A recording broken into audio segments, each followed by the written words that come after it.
അപ്പൊ ഇതൊക്കെ എന്നെ ടാർഗറ്റ് ചെയ്തായിരിക്കും അല്ലേ, നല്ല രീതിക്ക് അല്ലെ? കഞ്ചാവിനെയൊക്കെ കഞ്ചാവ് ഭയങ്കരമായിട്ട് എടുത്തു പറയുന്നു.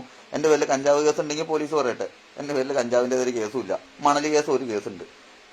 ഇത്രയും ഒരു 39 വയസ്സോളമുള്ള എന്റെ പേരിൽ ഇങ്ങനെയുള്ള ഒരു മണൽ കേസ്.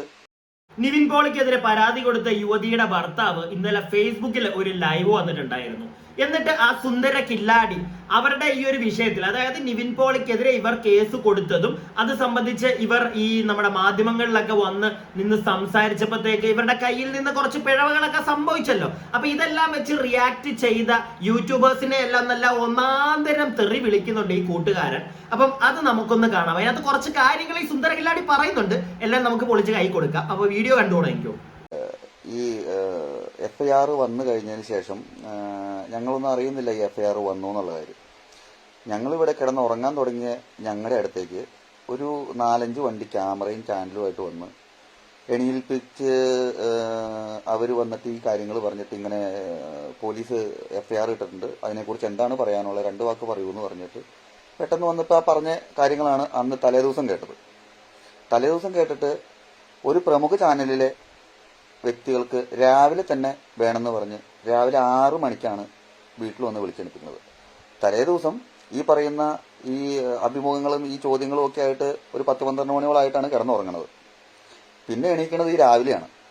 രാവിലെ 6 മണിക്ക് ഈ പ്രമുഖ ചാനലിലെ ഒരു ടീം അവിടെ വരുവാണ് അഭിമുഖം എടുക്കണം എന്ന് പറഞ്ഞുകൊണ്ട്.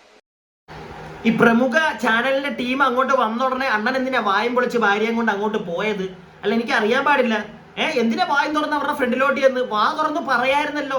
രാവിലെ 6 മണി ആയതേ ഉള്ളൂ കൂട്ടുകാരാ, ഞങ്ങൾ ഇന്നലെ കിടന്ന് ഉറങ്ങിയപ്പോ ലേറ്റ് ആയി, മുഖമൊക്കെ കഴുകി ഒന്ന് സെറ്റ് ആവട്ടെ, രാവിലെ കാപ്പി കുടിക്കാൻ ഇങ്ങോട്ട് വരണ്ട, വീട്ടിൽ നിന്ന് കഴിച്ചേച്ചുമ്പാ, കുറച്ച് കഴിയുമ്പോഴത്തേക്ക് ഞങ്ങൾ കാര്യങ്ങളെല്ലാം പറയാം എന്ന് വാ തുറന്ന് പറയായിരുന്നല്ലോ. അപ്പൊ എന്താ വായിക്കാത്ത നാക്കില്ലായിരുന്നോ? അല്ല, എനിക്ക് അറിയാൻ പാടില്ല, ഒരു സംശയം ചോദിച്ചതാ. ഇവിടെ ഒരു മാധ്യമ പ്രവർത്തകരും നിങ്ങളുടെ വീട്ടിലോട്ട് അതിക്രമിച്ച് കയറിയൊന്നും വന്നിട്ടൊന്നും ചോദിച്ചതല്ലല്ലോ. വന്നു, അത് അവന്മാര് ചെയ്യും. മാധ്യമ പ്രവർത്തനം ഇന്ന് ഇങ്ങനെയൊക്കെയാണ്. അപ്പറേ നിൽക്കുന്നവന്റെ മനസ്സോ അല്ലെങ്കിൽ അവന്റെ അവസ്ഥയോ ഒന്നും ഇവിടെ ആർക്കും അറിയണ്ട. വന്ന് ചോദിക്കും, അപ്പോഴേ പറയണം. തനിക്കിപ്പോ ഈ ലൈവ് വന്നിരുന്നത് പറയായിരുന്നല്ലോ, അന്ന് ഇത് അവരുടെ മുഖത്ത് നോക്കി പറയായിരുന്നല്ലോ, ചേട്ടാ കുറച്ച് കഴിഞ്ഞ് ഞങ്ങൾ തരാം, എണീറ്റേ ഉള്ളൂ, ഉറക്കപ്പീച്ചയിലാണ്, എന്തുകൊണ്ട് പറഞ്ഞില്ല? അത് ആദ്യത്തെ ചോദ്യം. ബാക്കി അത് വന്നു കഴിഞ്ഞിട്ട് ആ വ്യക്തിയാണ് ഈ പറഞ്ഞ ചോദ്യങ്ങൾ ചോദിച്ചിരിക്കുന്നത്. അപ്പൊ എണീറ്റ വഴി നേരെ വന്നിരുന്നതാണത്. ഉറക്കപ്പിച്ചിന്റെ കാര്യം എന്തായിക്കോട്ടെ, എണീറ്റ വഴി നേരെ വന്നിരുന്നതാണ്. ഈ പ്രമുഖ ചാനലിലെ ഒരു മൊട്ട പ്രത്യേക അജണ്ടയായിട്ട് വന്നാണ് ഈ ചോദ്യങ്ങളൊക്കെ ചോദിക്കുന്നത്. ഇത് പ്ലാൻ ചെയ്ത് വന്നതാണ്, മനസ്സിലാവുന്നുണ്ടോ? അതായത് നേരത്തെ പ്ലാൻ ചെയ്ത് വെച്ചു, ഇങ്ങനെയൊക്കെ ചോദിക്കണം, ഇങ്ങനെയൊക്കെ ചെയ്യണം എന്നുള്ള കാര്യങ്ങൾ പ്ലാൻ ചെയ്ത് വെച്ചിട്ട് 14, 15, 16 എന്ന് പറഞ്ഞൊരു ഡേറ്റിന്റെ കാര്യം എടുത്തിടുവാണ്. അപ്പോൾ ഇതിന്റെ അകത്ത് കൃത്യമായ ഡേറ്റ് പാസ്പോർട്ടിൽ നോക്കി അന്വേഷണ സംഘത്തിന്റെ മുമ്പിൽ പറഞ്ഞിട്ടുണ്ടെന്നുള്ള കാര്യം ഈ മൊട്ടയുടെ അടുത്തും അതിനു മുമ്പേ പറഞ്ഞു.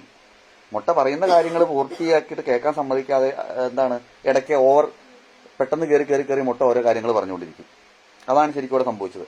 ഈ മൊട്ടയുടെ ആ ഒരു അഭിമുഖം ആദ്യം മുതൽ വീണ്ടും കേട്ട് കഴിഞ്ഞ് കഴിഞ്ഞാൽ അത്യാവശ്യം ബുദ്ധിയുള്ളവർക്ക് മനസ്സിലാവും. PR വർക്ക് ചെയ്യണവന്മാരും ഇവർക്കുടെ ആൾക്കാർ മാറി നിൽക്ക്, ബാക്കിയുള്ള ആളുകൾ വീണ്ടും കേട്ട് കഴിഞ്ഞാൽ മനസ്സിലാവും അതിൽ ചോദിക്കുന്ന ചോദ്യങ്ങളും അതിന് കൊടുക്കുന്ന മറുപടികളും. പൊന്നു ചേട്ടാ, ഞങ്ങള് മൊത്തത്തിൽ കണ്ടതാണ് ചേട്ടാ. ഇവിടെ ഇത്തിരി ബുദ്ധിയുള്ള എല്ലാ മലയാളികളും ഇത് കണ്ടതാണ് ചേട്ടാ. ചേട്ടൻ പറഞ്ഞാൽ ശരിയാണ്. അയാൾ ഇടയ്ക്കിടയ്ക്ക് മറ്റേ കുത്തി വീണ്ടും കയറി ചോദിക്കും. അതുണ്ട്, അത് ചോദിക്കുമ്പോഴത്തേക്ക് നിങ്ങളുടെ ഭാര്യ നിന്ന് തപ്പുന്നുണ്ട്. അതും ഞങ്ങൾ കണ്ടു, മനസ്സിലായില്ലേ? നിന്ന് തപ്പുന്നുണ്ട്. ഇതിനകത്ത് ഇപ്പൊ നിങ്ങൾക്ക് ഈ ഒരു ചോദ്യം, അയാൾ ചോദിച്ച ചോദ്യങ്ങൾ ബുദ്ധിമുട്ടായിരുന്നെങ്കിൽ നിങ്ങളുടെ ഭാര്യയ്ക്ക് അപ്പൊ പറയായിരുന്നു, സാറേ ഒന്ന് പതുക്കെ ചോദിക്കേ, ഞാൻ മറുപടി പറയാം എന്ന് പറയായിരുന്നു. അപ്പൊ കുറെ പേര് ഇപ്പൊ പറയും അവരാദ്യമായിട്ടായിരിക്കും ക്യാമറയുടെ ഫ്രണ്ടിൽ വരുന്നത്. ഓക്കെ, അങ്ങനെ ആയിക്കോട്ടെ, അവരാദ്യമായിട്ട് വരുമ്പോഴത്തേക്ക് അവർ പേടിച്ചു കാണും. നമുക്ക് ആ ഒരു പെർസ്പെക്റ്റീവും കൂടെ നോക്കണം. അല്ലാതെ ചുമ്മാ ഇവരെ എല്ലാത്തിനും കയറി കുറ്റം പറയാനൊന്നും നടക്കത്തില്ല. പക്ഷെ ഇവർക്കത് പറയായിരുന്നല്ലോ, വാ തുറന്ന് പറയായിരുന്നു, സാറെ ചോദിക്കുന്നത് നിർത്ത്. അതുപോലെ തന്നെ ഈ വ്യക്തി പറയുന്നത് കേട്ടോ, 14, 15 ഡേറ്റുകൾ അയാൾ മുൻകൂട്ടി എല്ലാം പ്ലാൻ ചെയ്ത്. ചേട്ടാ, മാധ്യമ പ്രവർത്തകർ നിങ്ങളുടെ അടുക്കിലേക്ക് വരുമ്പോഴത്തേക്ക് എല്ലാം പ്ലാൻ ചെയ്തിട്ടായിരിക്കും വരുന്നത്, മനസ്സിലായില്ലേ? എല്ലാം പ്ലാൻ ചെയ്തിട്ടായിരിക്കും വരുന്നത്. എന്തൊക്കെ ചോദ്യങ്ങൾ ചോദിക്കണം. പക്ഷെ ഈ ഡേറ്റിന്റെ കാര്യം അത് ഈ മൊട്ടയൊന്നും അല്ലല്ലോ അണ്ണ പറയുന്ന കണക്ക് ആ മൊട്ടയൊന്നും അല്ലല്ലോ. ഇന്ന ഡേറ്റ് ആണോ എന്ന് ചോദിച്ചത്. നിങ്ങളുടെ ഭാര്യയുടെ അടുക്കൽ ഡേറ്റുകൾ ചോദിച്ചപ്പോൾ അവരാണ് പറഞ്ഞത് ആ ഡേറ്റ്. അതിനുശേഷമാണ് പിന്നെയും ആ ഡേറ്റ് കുത്തി ചോദിച്ചോണ്ടിരുന്നത്, മനസ്സിലായില്ലേ? അപ്പം നിങ്ങളുടെ ഭാര്യയ്ക്ക് പറയാമായിരുന്നു, ഡേറ്റ് എനിക്ക് ഓർമ്മയില്ല, അല്ലെങ്കിൽ ഞാനത് അന്വേഷണ ഉദ്യോഗസ്ഥരുടെ പറഞ്ഞിട്ടുണ്ട്, ഡേറ്റ് ഒക്കെ അവിടെ പറഞ്ഞിട്ടുണ്ട് എന്ന് പറഞ്ഞാൽ അങ്ങ് വിടാമായിരുന്നു. എന്നിട്ട് ഇതിപ്പോ സംഗതി വേറൊന്നുമല്ല, അവരൊരു ഡേറ്റ് പറഞ്ഞു. നിങ്ങൾക്ക് എല്ലാവർക്കും ഒരു വിഷയം അറിയായിരിക്കും, അതാണ് ഞാൻ വീണ്ടും ആദ്യം തൊട്ട് പറയാൻ വരാത്തത്. അവരൊരു ഡേറ്റ് പറഞ്ഞു, ആ ഡേറ്റ് പൊളിഞ്ഞു പോയി. ആ ഡേറ്റിന് ഇവിടെ നിവിൻ പോളി ഇല്ലായിരുന്നു എന്ന് വിനീത് ശ്രീനിവാസനൊക്കെ വന്ന് പറഞ്ഞപ്പോഴത്തേക്ക് കയ്യിൽ നിന്ന് പോയി ഇവരുടെ. അപ്പത്തേക്ക് എല്ലാവരും ഇവരെ അങ്ങ് പ്രതിയാക്കി.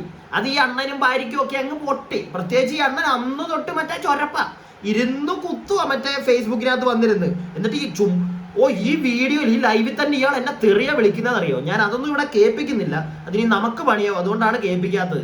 ഇത്രയും സുന്ദരം സ്വഭാവമുള്ള ഒരു വ്യക്തിയാണ് ഈ ഒരു മനുഷ്യനെന്ന് നമുക്ക് ഈ ലൈവിനകത്തൊന്ന് മനസ്സിലാവും. അത്രയ്ക്ക് വൃത്തിയായിട്ട് ഇയാൾ സംസാരിക്കുന്നുണ്ട്. ഇവിടെ ഞങ്ങൾ ആരും അല്ലണ്ണ ഈ 16ഉം 17ഉം ഡേറ്റ് പറഞ്ഞത്, നിങ്ങൾ തന്നെയാ പറഞ്ഞത്. അതുകൊണ്ടാണ് എല്ലാവരും എടുത്ത് എയറിലാക്കിയത്, മനസ്സിലായില്ലേ? അല്ലാതെ യൂട്യൂബേഴ്സിന്റെ നെഞ്ചത്ത് കയറിയിട്ട് കാര്യമില്ലണ്ണ. ബാക്കി 14-15 എന്ന ഡേറ്റ് മുൻകൂട്ടി പ്ലാൻ ചെയ്തിട്ട് വന്നൊരു പരിപാടിയാണ്. ആ ഡേറ്റ് തന്നെ എൻ്റെ ഭാര്യനെ കൊണ്ട് പറയിക്കുക. ആ ഡേറ്റിൽ ഒരു വ്യക്തി ഇവിടെ തന്നെ ഉണ്ടെന്ന് വരുത്തി തീർക്കുക. അണ്ണ ആരാ അണ്ണ നിങ്ങളുടെ ഇടയ്ക്ക് അങ്ങോട്ട് വന്ന് മറ്റേ പാലിനകത്ത് കലക്കി വായിക്കാത്ത ഒഴിച്ചതെന്ന് പറയിപ്പിച്ചതാണോ ഈ 14ഉം 15ഉം ഒക്കെ ഡേറ്റ്? നിങ്ങളായിട്ടല്ലേ പറഞ്ഞത് അല്ലേ? അല്ലെങ്കിൽ മാധ്യമങ്ങൾ ഇപ്പൊ പറഞ്ഞിട്ട് അങ്ങോട്ട് പറഞ്ഞു 14ഉം 15ഉം ഡേറ്റ് നിങ്ങൾ പറയണം എന്ന് പറഞ്ഞ ഉടനെ തിരിച്ച് നിങ്ങൾ ജനങ്ങൾ കാണാൻ വേണ്ടി അങ്ങനെ ഒരു ഡേറ്റ് പറയുന്നുണ്ടെങ്കിൽ അത് നിങ്ങളുടെ തെറ്റല്ലേ? മാധ്യമങ്ങൾ അങ്ങനെ ചെയ്യിച്ചു എന്ന് ഞാൻ പറയുന്നില്ല, ഇവിടെ നിങ്ങളാണ് പറയുന്നത്. ഞങ്ങളെല്ലാരും കണ്ടത് താങ്കളുടെ ഭാര്യ പറയുന്നതാണ് ആ ഡേറ്റ്, അല്ലാതെ പൊട്ടി മേളിൽ നിന്ന് വീണ ഡേറ്റ് ഒന്നും അല്ലത്, മനസ്സിലായില്ലേ? എന്നിട്ട് പിന്നെ വന്നിരുന്ന് ഇങ്ങനെ അങ്ങോട്ട് തള്ളരുത്. നിങ്ങൾ പറയുന്നതിനകത്ത് കുറെ കാര്യമൊക്കെ നമ്മൾ നിങ്ങളുടെ പെർസ്പെക്റ്റീവ് നോക്കുമ്പോൾ ഓക്കെ, ചിലപ്പോൾ നിങ്ങൾ ഉറങ്ങിയതായിരിക്കാം, അന്ന് രാത്രി ലേറ്റായി ഉറങ്ങിക്കാണും, രാവിലെ ഉമാര് വന്ന് തള്ളി മറ്റേ തട്ടി തൊട്ടി നിങ്ങളെ വിളിച്ചെണീപ്പിച്ച് മറ്റേ മയക്കും കൊണ്ട് വന്ന് നിന്ന് ചോദിച്ചപ്പോഴത്തേക്ക് അറിയാതെ പറഞ്ഞു പോയതായിരിക്കാം. അത് സമ്മതിക്കാം, അത് നമുക്ക് മനസ്സിലാവും അങ്ങനെയൊക്കെ പറഞ്ഞു കഴിഞ്ഞാൽ. ഓക്കെ, ബാക്കി ഞാൻ പറഞ്ഞതെല്ലാം വിട്ടുകളയുന്നു. പക്ഷെ ഈ പറയുന്നത്, ഈ താൻ ഇരുന്ന് പറയുന്നത് ഇതെങ്ങനെ ഞങ്ങൾ നമ്പും? അതായത് മാധ്യമങ്ങൾ വന്ന് പറയിപ്പിച്ചതാണ്, അവർ നേരത്തെ അജണ്ടയായിട്ട് വന്നതാണ് ചോദ്യങ്ങൾ അജണ്ട ഓക്കെ. പക്ഷെ ഈ ഡേറ്റുകൾ നിങ്ങളുടെ ഭാര്യയുടെ വായിൽ നിന്ന് വീണതാണ്. മാധ്യമം മറ്റേ കുത്തി പറയിപ്പിക്കുന്നതൊന്നും ഞങ്ങൾ കണ്ടില്ലണ്ണ. ഓക്കെ, അതൊന്ന് മനസ്സിലാക്ക്. താങ്കൾ ആദ്യമേ അതൊന്ന് മനസ്സിലാക്ക്. ഓക്കെ, ബാക്കി നമുക്ക് കാണാം. ഞങ്ങൾക്കുള്ള പരിപാടി പ്ലാൻ ചെയ്തിട്ടാണ് ഈ മുട്ട വന്നിരുന്നിട്ട് ഈ കുനിഷ്ഠ ചോദ്യങ്ങളൊക്കെ അങ്ങോട്ടും ഇങ്ങോട്ടും തിരിച്ചും മറിച്ചിട്ട് പോലീസിന്റെ മൊഴിയെടുക്കല് ഇതിലും വളരെ ഭേദമായിരുന്നു. മനസ്സിലാവുണ്ടോ? അവർക്കൊരു മര്യാദ ഉണ്ട് ചോദിക്കുന്നത്, ഇതുപോലെ ഒന്നും അല്ല ചോദിക്കുന്നത്. ഇതൊരു മാതിരി പ്രത്യേക എന്റെ വായിന്ന് വീണ വർത്താനം ഇങ്ങനെയല്ല സാധാരണ. അതിന്റെ പേരിൽ കുറെ കിടക്കുന്നുണ്ട്.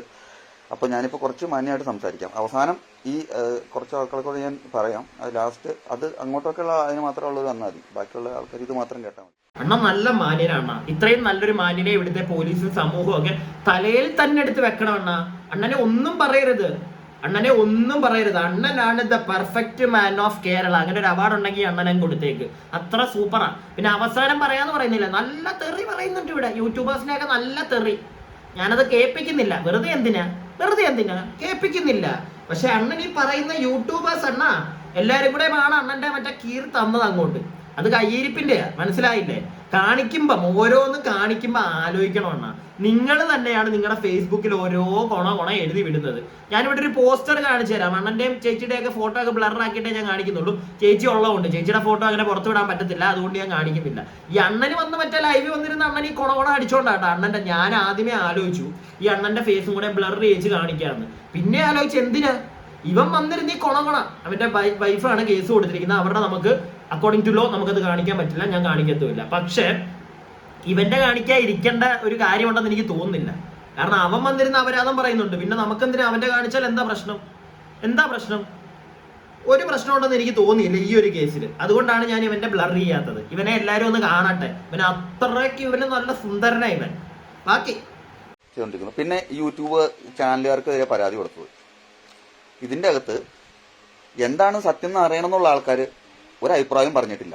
അവർ മിണ്ടാതെ സൈഡിൽ മാറിയിരിക്കുക. എന്താണ് ഇതിന്റെ കാര്യം എന്ന് പുറത്തേക്ക് പറ്റുമെന്ന് വിചാരിച്ചിട്ടുണ്ട്.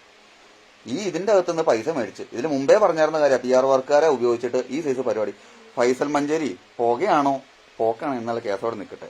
ഇതാദ്യം ഇത് എന്താ സത്യം എന്നുള്ള കാര്യം പറയാൻ പുറത്തേക്ക് വരട്ടെ. അപ്പോൾ ഇതിന്റെ അകത്ത് ഈ തെറി പറഞ്ഞുകൊണ്ട് വരുന്നത് മൊത്തവും ഈ യൂട്യൂബിലടക്കം തെറി പറഞ്ഞുകൊണ്ട് വരുന്നത് ഇവർക്കിടെ ആൾക്കാരാണ്. അങ്ങനെ തെറി പറഞ്ഞ് മാനസികമായിട്ട് തളർത്തി എൻ്റെ അടുത്ത് നടക്കില്ല. കാരണം ഞാൻ അതിലും വലിയ തെറിയും ഇതിനും സൈസ് പറയുന്ന സൈസ് ഒരു ടീമാണ്. അപ്പോൾ അതുകൊണ്ട് എൻ്റെ അടുത്ത് ഈ സൈസ് പരിപാടി നടക്കില്ല. അയ്യോ അണ്ണന്റെ ഇടയ്ക്ക് ഈ പരിപാടിയൊന്നും നടക്കത്തില്ല അണ്ണ, നമ്മളൊക്കെ കുഞ്ഞു തെറിയാക്കി. അണ്ണൻ ഹെവി, അണ്ണനാണ് പുലി. നിങ്ങളൊന്ന് ആലോചിച്ച് നോക്കിയേ, തെറി വിളിക്കുന്നതിനകത്ത് ഇത്രയും സ്വന്തമായിട്ട് ഇത്രയും ബൂസ്റ്റ് ചെയ്യുന്ന ഒരുത്തരെ ഞാൻ ഈ അടുത്തൊന്നും കണ്ടിട്ടില്ല. ഒന്ന് ആലോചിച്ചേ. പിന്നെ അണ്ണൻ പറയുന്ന കണക്ക് നിവിൻ പോളിച്ചേട്ടൻ PR കുഞ്ഞുങ്ങൾക്ക് കാശിട്ട് കൊടുത്തിട്ടാണ് ഈ പറയിപ്പിക്കുന്നതെന്നൊക്കെയാണ് ഈ അണ്ണൻ പറഞ്ഞു വെക്കുന്നത്. PR കുഞ്ഞുങ്ങളാണ് നമ്മളെന്നൊക്കെ. എനിക്ക് കാശ് കിട്ടിയിട്ടില്ല കേട്ടോ നിവിൻ പോളിച്ചേട്ടാ. കുറച്ച് ഫണ്ട് എനിക്കും കൂടെ എറിഞ്ഞു കാണണം.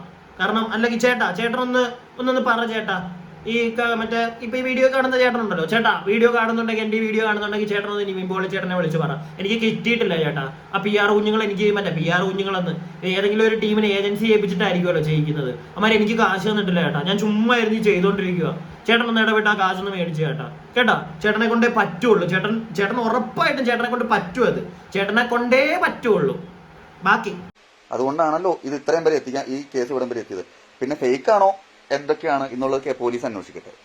ഹണി ട്രാപ്പിലേക്ക് തിരിക്കാനുള്ള ശ്രമങ്ങൾ നടക്കട്ടെ, എല്ലാം ചെയ്യട്ടെ. ഈ ഹണി ട്രാപ്പിന്റെ കേസ് അണ്ണൻ എന്താ ഇവിടെ പറയുന്നത് അറിയോ? ഞാൻ നേരത്തെ പോസ്റ്റർ വെച്ചില്ലേ, അത് നേരത്തെ വെച്ചില്ലല്ലോ അല്ലേ, എന്റെ കാര്യം വിട്ടുപോയി. ഇപ്പൊ ഇവിടെ ഒരു പോസ്റ്റർ വെച്ച് തരാം. ഈ അണ്ണൻ തന്നെ ഷെയർ ചെയ്തതായിട്ട്, ഈ അണ്ണൻ തന്നെ മറ്റേ ഞങ്ങൾ വലിയ സെറ്റപ്പ് ആണെന്ന് കാണിക്കാൻ പല കാര്യങ്ങൾ അണ്ണൻ വിളിച്ചു പോകുന്നുണ്ട്. എനിക്ക് തോന്നുന്നു ഇനി വരാൻ പോകുന്ന വീഡിയോയിൽ അണ്ണൻ ഒരു കാര്യമൊക്കെ വിളിച്ചു പോകുന്നുണ്ട്. അണ്ണൻ മറ്റേ മണൽ മാഫിയ, അണ്ണന്റെ കയ്യിൽ അധികം കേസൊന്നുമില്ല, അത് കേക്ക്. എന്നിട്ട് നമുക്ക് വേണമെങ്കിൽ അത് പറയാം, ഇല്ലെങ്കിൽ ബോറായി പോകും. കേക്ക്.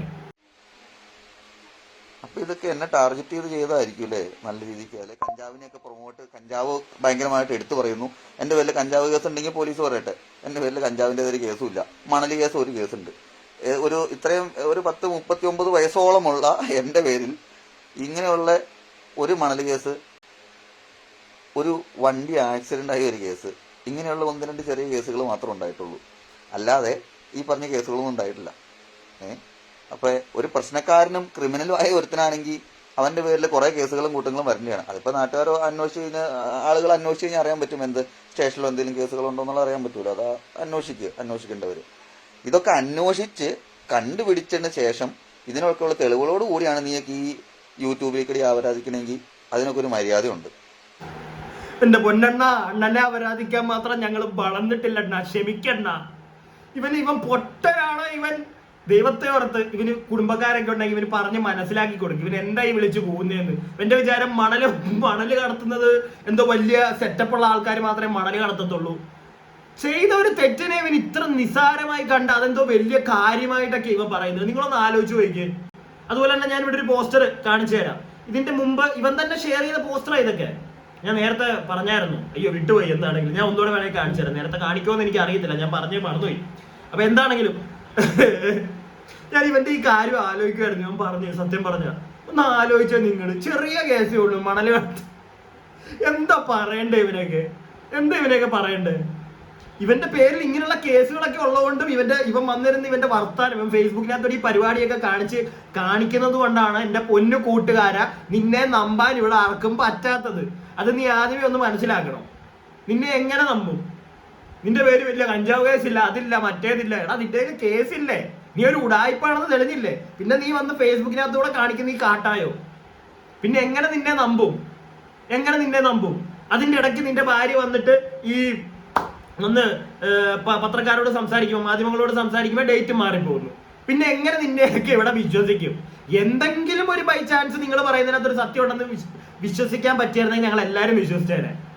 പക്ഷെ നിന്റെ ബാക്ക്ഗ്രൗണ്ട് നോക്കുമ്പോഴും നീ വന്ന് കഥ പറയുമ്പോഴും എല്ലാം ഉടായിപ്പ്. പിന്നെ എങ്ങനെ നമ്പും? ഞാൻ മൊത്തത്തിൽ വരെ തള്ളിക്കളയുന്നില്ല. ചിലപ്പം ചില ബൈ ചാൻസ് ലൈക്ക് ഇവൻ ഇത്രയും ഉടായ്പകൾ ഇവന്റെ കയ്യിലുണ്ട് എന്ന് വെച്ചിട്ട് എപ്പോഴെങ്കിലും ഒരു സമയവും പറയുന്നത് സത്യം നമ്മൾ മറ്റേ എന്താണ് അങ്ങനെ തള്ളിക്കളയുന്നില്ല. ഞാൻ ഒരു പഴഞ്ചൊല്ല ഞാൻ ഓർത്തത്. മറ്റേ എപ്പോഴും മറ്റേ എന്തോ ഒരു സാധനം ഉണ്ടായിരുന്നു, ആ പോട്ടെ ലീവ് ഇറ്റ്. എപ്പോഴും ഇവൻ ഒരു കള്ളനാണ്. ഇവൻ ഇങ്ങനത്തെ പരിപാടികളൊക്കെ ചെയ്യുന്ന ഒരുത്തരായതുകൊണ്ട് തന്നെ എപ്പോഴെങ്കിലും ഒരു പ്രാവശ്യമെങ്കിലും ഇവന് സത്യം പറഞ്ഞു കൂടാഴികയൊന്നും ഇല്ലല്ലോ.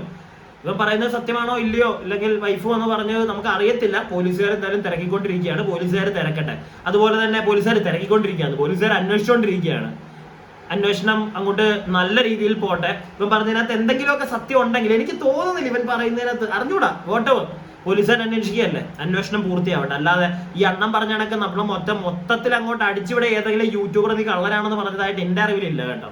പിന്നെ ഞങ്ങൾ ഈ സാഹചര്യത്തിലോടും പിന്നെ ഞങ്ങൾ വന്ന് അന്വേഷിക്കണമെന്നൊക്കെ അണ്ണൻ പറയുന്നുണ്ടല്ലോ. അണ്ണന്റെ ഈ മറ്റേ മണൽ കടത്തൽ കേസൊക്കെയാണോ ഞങ്ങൾ വന്ന് അന്വേഷിക്കേണ്ടത്? ഞങ്ങൾ ഇവിടെ നിന്ന് ഞങ്ങൾക്ക് പത്രമാധ്യമങ്ങൾ വഴി ഞങ്ങൾ അറിയുന്ന കാര്യങ്ങളാണ് ഇവിടെ മിക്ക യൂട്യൂബേഴ്സും റിയാക്ട് ചെയ്യുന്നത്. പ്രത്യേകിച്ച് തന്റെ കാര്യത്തിൽ എല്ലാവരും തനിക്ക് ഓപ്പോസിറ്റ് ആയിട്ട് പറയാനുള്ളൊരു കാരണം, നീ ഒന്നാമത് ഡേറ്റ് അതും പോട്ടെ, നീ വന്ന് നിന്റെ ഫേസ്ബുക്കിനകത്തൂടെ കാണിക്കുന്ന കാട്ടായോ, നീ വന്ന് നിന്റെ വർത്താനവും നീ തന്നെ പറയുന്നു, നീ മറ്റേ കേസും അതും ഇതും ഒക്കെ, എങ്ങനെ നിന്നെ നമ്പും? അത്രേ ഉള്ളൂ.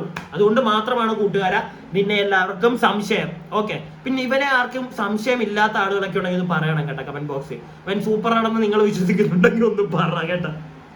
എനിക്ക് ഇവനെ മണലിന്റെ കേസ് പറഞ്ഞ് ഇപ്പോഴും ഓർമ്മ വെച്ച്. അപ്പൊ എന്തായാലും വീഡിയോ നിങ്ങൾക്ക് ഇഷ്ടപ്പെട്ടിട്ടുണ്ടെങ്കിൽ ലൈക്ക് ചെയ്യുക, സബ്സ്ക്രൈബ് ചെയ്യാതെ വീഡിയോ കാണുന്നവർ എന്താണെങ്കിലും സബ്സ്ക്രൈബ് ചെയ്യുക. ഇപ്പൊ ഞാൻ ഈ പറഞ്ഞ കാര്യങ്ങളൊക്കെ ഉണ്ടല്ലോ, നിങ്ങൾ നിങ്ങളുടെ അഭിപ്രായം എന്താണെങ്കിലും കമന്റ് ബോക്സിൽ ഇടുക. Okay, by.